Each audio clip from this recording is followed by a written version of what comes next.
What's up everyone, John Rettinger from TechnoBuffalo here. It's been a crazy week for Apple news. For you Apple fans out there, you've probably been very excited and been enjoying it. For those of you out there that maybe aren't the biggest fans of Apple, it's probably been a killer couple days for you. And it's about to get worse. Today, Apple announced that on April 8th, they will be hosting an event to give a sneak preview at iPhone OS 4.0. Now, iPhone OS 4.0 should be clarified because it's not just the iPhone OS anymore. It's also the iPod Touch OS, and now it's also the iPad OS. So I want to run down some predictions for what I think we're going to see finally with iPhone OS 4.0. From 1.0 to 2.0 was incremental, from 2 to 3 added some key features, from 3 to 4 I think we're finally going to see that big jump. It does appear as if in the past Apple has been listening to the detractors. People were crying when the iPhone was first released that had no cut, copy, and paste, no MMS. And those have since been rectified, I think rectified very nicely.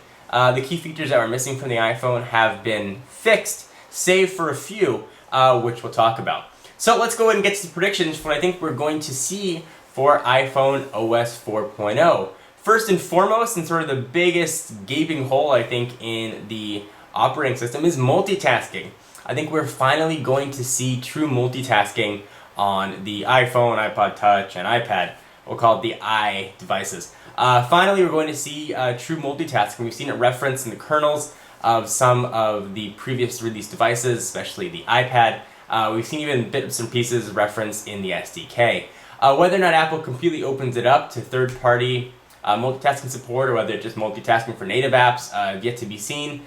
Although I'm kind of inclined to believe that we're not going to see sort of universal multitasking. Apple tends to lock things down, but I think we're finally going to see some sort of multitasking. The other big knock that I've had, and I've said this in the past, is the home screen and the layout of the UI. It's gotten very stale. They've added features and such, but it hasn't changed since the iPhone was first launched. This layout of the arrangement of grids is exactly the way it looked when the iPhone first launched. Now you've got more icons from apps, but that's about it. And it's gotten stale and boring, and it's even more apparent how boring it is on something this large like the iPad. There's not much information here. You get a row of icons, and that's about it. You get no additional functionality. You're not getting email notifications on there. You're not getting a ton of features that other devices offer. I think we are going to see a redesigned UI. I don't think we're going to completely abandon what we have right now. I think we're still going to see that arrangement of grids, but perhaps it'll be segmented or there'll be stacks similar to what we have in Snow Leopard.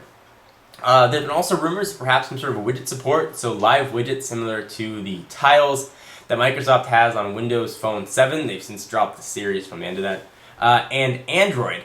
It's been sort of the other rumors that have been kicking around. Although I do think some sort of UI tweaks are guaranteed, as well as true multitasking, which could be quite nice. The next thing I think we're finally going to see, and I'm hoping for this one, is better notifications. Notifications on the iPhone or the iDevices is quite poor. They're pop-ups that show up and they stop the application running in the background. I like notifications that pop up, very similar to how WebOS works. If you've ever seen one of the new Palm devices, they nailed notifications. They're unobtrusive, they show up at the bottom, you can tap it for information, or you can swipe it away and have it be gone. I think that's something that the iDevices are certainly missing. Another feature that I think is a guarantee that we're finally going to see is Universal Mailbox. I don't know how many of you have multiple mail accounts on your iPhone, iPad Touch, or iPad. You got to keep going back and forth to each account to get your mail. It'd be great if you could just have them all in one sort of encompassing package. Would be quite nice. Another feature that this may be a US thing, but we haven't heard anything about tethering. Other countries have been able to tether since iPhone OS 3.0 was released, now almost a year ago, but we don't have that for AT&T, so maybe we'll see some sort of tethering or iPad tethering so people can use their Wi-Fi device in conjunction with their iPhone. Certainly would be a feature that I think would be a welcome addition to the iDevice line. So the next big question here is hardware. Are we going to see new hardware? Are we going to see the iPhone 4.0? Are we going to see a new iPod Touch? What are we going to see? And how is this going to affect the iPad? I think are the two big questions everybody's asking.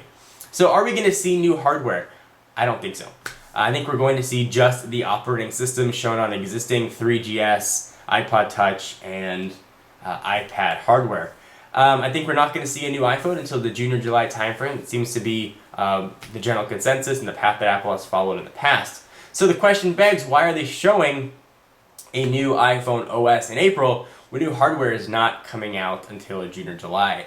And I think that's due to pressure. Android is gaining market share fast and furiously. Palm is now going to have the devices on every major carrier. There is a lot of competition, and all that competition is sort of shouting from the mountaintops about Apple's shortcomings on their devices, particularly no multitasking.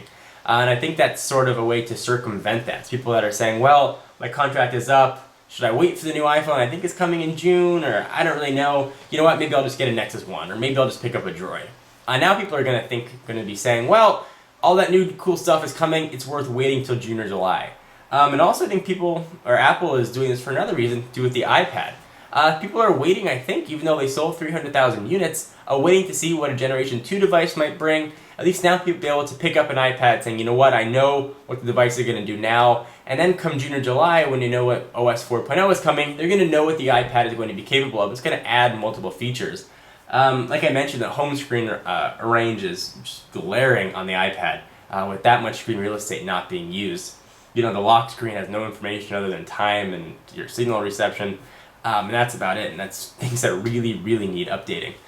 So guys, it got to be a bit of a long-winded video. I'm very excited about OS 4.0, and of course we'll be covering all of it in its entirety. What do you think we're going to see with OS 4.0? Is this finally going to be the operating system that silences the Apple critics, or is it just going to expose sort of more shortcomings with the platform? I'd like to hear from you. Sound off in the comments with a video response. Really curious what you guys have to say. Anyway, I'm John Rettinger from TechnoBuffalo, and I'll see you in the next video. Bye-bye.